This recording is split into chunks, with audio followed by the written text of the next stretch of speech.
হুজুর দয়া করে পুরোটা পড়বেন। আসসালামু আলাইকুম ওয়া রাহমাতুল্লাহ। প্রিয় হুজুর, আশা করি ভালো আছেন। আমরা বর্তমানে বেশ একাকিত্ব বোধ করছি। এই শীতে আমাদের জন্য কি একা থাকা কষ্টকর হয়ে পড়েছে? বিষয়টি আমরা লজ্জায় আমাদের বাড়িতে বলতে পারছি না। আপনি যদি মেহেরবানি করে আমাদের বিষয়ে একটু কথা বলতেন, খুব উপকার হতো। মাহফিলের সিঙ্গেল যুবকরা ভালো করে পড়বো। আচ্ছা, আমি আবার শোনেন, আপনারা বলছে হুজুর দয়া করে পুরোটা পড়বেন।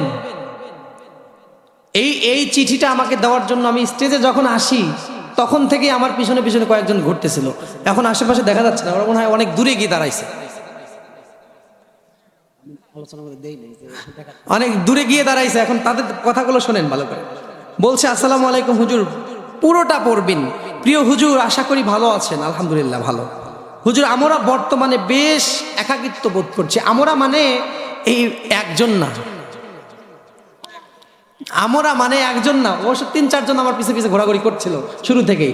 তার মানে একজনের কষ্ট না, কিন্তু বর্তমানে খুব একাকিত্ব বোধ করছি। এই শীতে আমরা আমাদের জন্য একা থাকা খুব কষ্টকর হয়ে পড়ছে। আহা, বিষয়টি আমরা লজ্জায় আমাদের বাড়িতে বলতে পারি না।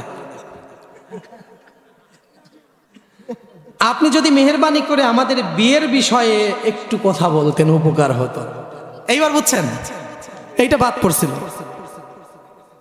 এখন এত মুশকিল। আপনাদের কার কার বাড়িতে যুবক সন্তান আছে? এখন তো টেনশনের ব্যাপার। বলছে হুজুর মাহফিলের সিঙ্গেল যুবক বিন্দু, মানে যারা সিঙ্গেল আছে তাদের মধ্যে থেকেই লিখেছে। আহা, এত কষ্ট আমাদের এই যুবক ভাইদের। নাম এখানে দেয় নাই, নাম দিলে তোর পিঠের চামড়া থাকতো না। তবে আমি দোয়া করি আমার এই ভাইদের জন্য, আবেদা সালেহা নেককার স্ত্রী